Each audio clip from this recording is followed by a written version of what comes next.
Dom João VI no Brasil. Enquanto as falanges espirituais de Henrique de Sagres se reuniam em Portugal, revigorando as forças lusitanas para a escola de energia, que foi a Guerra Peninsular, o exército de Ismael voltava-se para o Brasil, a fim de inspirar o primeiro soberano do velho mundo que pisava as terras americanas. A esses esclarecidos agrupamentos do mundo invisível, aliava-se agora a personalidade do Tiradentes, que se transformará em gênio inspirador de todos os brasileiros. Ismael reúne os seus colaboradores e fala assim aos devotados mensageiros: amigos, um novo período surgirá agora para as nossas atividades na terra do Evangelho. Ao sopro das inspirações divinas, reformar-se-á toda a vida política da pátria onde edificaremos, mais tarde, a obra de Jesus. Procuremos inspirar a quantos se conservam à frente dos interesses do povo, iluminando-lhes o caminho com as ideias generosas e fraternas da liberdade.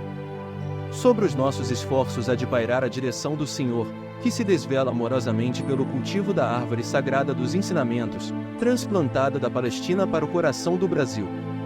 Aquela caravana de abnegados espalha-se então, por todos os recantos da pátria, distribuindo com os seus esforços fraternais as sementes de uma vida nova. A 22 de janeiro de 1808, aporta na Bahia a maior parte das embarcações que constituíam a frota real. O povo baiano recebe o príncipe regente e sua comitiva com as mais carinhosas demonstrações de amizade. Clarins de bandeiras anunciam, sob um sol quente e amigo, a presença da família real nas terras do Cruzeiro. A cidade do Salvador julga-se de novo nos seus grandes dias, contando com a honra de ser outra vez a capital da colônia, mas os navios descem ao longo da costa para o Rio de Janeiro. Logo, porém, ao seu primeiro contato com o Brasil, sob o influxo das falanges do infinito, o príncipe generoso sente-se tocado da mais alta simpatia para com a pátria do Evangelho. Ainda na Bahia, graças às suas relações com o Conde de Aguiar, ministro de Dom João VI, José da Silva Lisboa, mais tarde Visconde de Cairu, consegue do soberano a abertura de todos os portos da colônia ao comércio universal.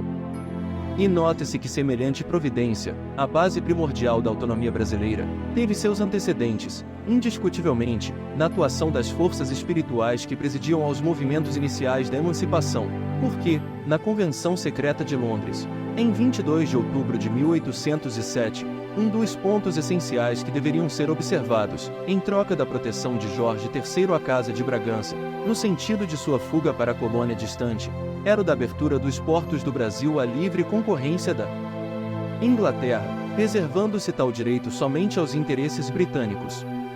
O soberano e seus ministros conheciam essas estipulações, através de Lord Strangford, mas, com o auxílio das influências salutares do plano invisível, reconsideraram a tempo o absurdo de semelhantes exigências e cuidaram de realizar as primeiras aspirações dos patriotas brasileiros. A maravilha dos céus americanos deslumbra os olhos de Dom João, que se entusiasma com a beleza natural da paisagem magnífica. Acompanhado de numeroso séquito de fidalgos, onde se destacavam o Visconde de Anadia, elegante da época, inimigo implacável de todas as feições indígenas da colônia, o Marquês de Belas, o Marquês de Angeja, o Duque de Cadaval e toda uma comitiva enorme de vassalos e nobres, de guardas e criados, o soberano aportou ao Rio de Janeiro, num ambiente de geral alegria.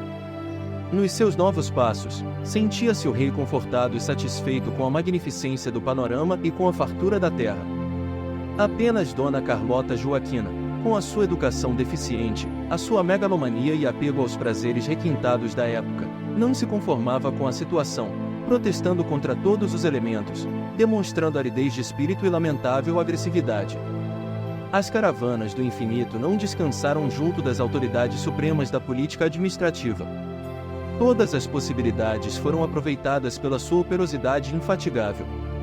A 1º de abril de 1808, levantava-se a proibição que incidia sobre as indústrias nacionais, que foram declaradas livres, o que facilitou a colaboração dos estrangeiros estabelecidos nas costas marítimas da pátria do Cruzeiro, surgindo um novo período de trabalho, construtivo do país, prestes a celebrar suas núpcias com a liberdade. O Rio de Janeiro, sob a direção do bondoso príncipe que, debaixo das influências poderosas do Alto, adotará um regime muito mais liberal do que as formas de governo existentes em Lisboa, enche-se de obras notáveis. Grandes instituições se fundam na cidade da mais maravilhosa Baía do mundo. Surgem a Escola de Medicina, o Real Teatro São João, o Banco do Brasil, organizam-se os primórdios da Escola de Belas Artes, cria-se a Academia de Marinha, o Conselho Militar, a Biblioteca Real, desenha-se o Jardim Botânico, como novo encanto da cidade e, sobretudo, inicia-se, com a imprensa régia, a vida do jornalismo na terra de Santa Cruz. Entidades benevolentes e sábias, sob a direção de Ismael, espalham claridades novas em todos os espíritos, e sob os seus generosos e imponderáveis impulsos, as grandes realizações do progresso brasileiro se avolumam por toda a parte, nas mais elevadas demonstrações evolutivas. O príncipe, contudo, não soube manter-se constantemente dentro das linhas de sua autoridade. Com as suas liberalidades na América, criava-se em derredor da sua corte toda uma sociedade de parasitas e de inúteis.